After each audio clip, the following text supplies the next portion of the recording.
Welcome back. We are tackling a pretty heavy subject this afternoon. Tomorrow is Human Trafficking Awareness Day at the Freedom Center, and it's hosting several programs over the next 2 days to help us all become better educated about that topic. We're joined this afternoon by Marti MacGibbon, who herself is a trafficking survivor. So first of all, tremendous credit for you for coming out to even talk publicly about what you've been through. And when we talk about human trafficking, I think a lot of us see it as an issue somewhere else.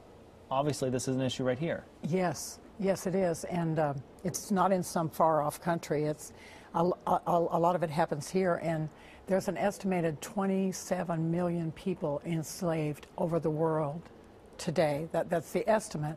Of course, they can't have specific numbers because of the fear and shame that a lot of victims have and a lot of survivors have that keeps them from speaking out. In the United States, they estimate there are as many as 50,000 women have been trafficked in the U.S. today. Yeah, and that's an estimate. They sound just staggering. I mean, to hear a number like that. Yeah. It really is. It is.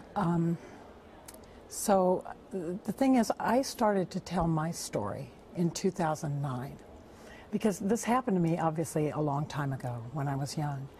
But I was from a middle-class family. My father was a professor. I had this education, all kinds of advantages.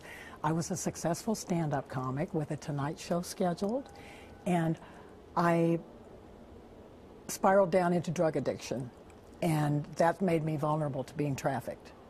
I was trafficked from San Francisco to Tokyo, and I found myself under the control of Japanese organized crime figures. And I was brutalized, I was isolated, I was threatened with death, and I was terrified every day that I would never survive it. And fortunately, it was less than 2 months before someone came in who helped me to escape. Really? But the escape is only the beginning. And for me, when I got back to the States, I was overwhelmingly traumatized and terrified that the traffickers would get me. And so anyway, I lived in terror for many years. And human trafficking was not a part, the term was not a part of the popular lexicon back then. There was nothing, there were no resources. How do you describe it? Yeah. No resources. So I wandered, I was homeless. I mean, this had a tremendous impact on me, on my mind, on my personality. And it took me many, many years to be able to recover. And I did recover, and I now have a really happy life, but that's why I've come out to speak about it, because this happens to people.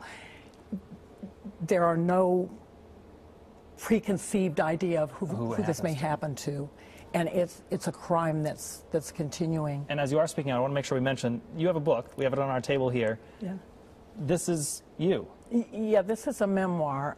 I called it Never Give In to Fear, because fear and shame are the traffickers' weapons, and I will not be silenced. And the trafficking is a small part of this memoir. It covers the worst years of my life that were possibly the most interesting in some ways.